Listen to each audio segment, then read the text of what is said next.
నమస్తే మా అందరికి. లాస్ట్ టైం అయితే నేను బయట మాత్రమే మీకు డెకరేషన్ చేసి చూపించాను. అలాగే ఇప్పుడు గుడి లోపలికి అయితే వెళ్తానా. బయట చేసిన దానికంటే లోపల అయితే డబల్ అయితే చేశారు డెకరేషన్. మీకు చూపిస్తా రండి. అలాగే డెకరేషన్ మొత్తం చేయడానికి ఎంత ఖర్చు అయిందో లాస్ట్ వరకు చూడండి మమ్మ. లాస్ట్ లో అయితే చెప్తాను. అలాగే డిజైన్ అయితే పైన అద్దరు కొట్టినారు మమ్మ. దానికి డిజైన్ చేశారు, మళ్ళా లైట్ అయితే తగిలిచ్చారు. కింద వచ్చేసి మామూలు లైటింగ్ అయితే వేసినారు.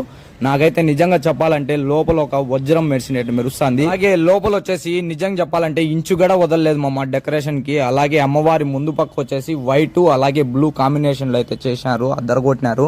ఈ అమ్మవారు వచ్చేసి ఉత్సవాలకు మాత్రమే తిప్పుతారు.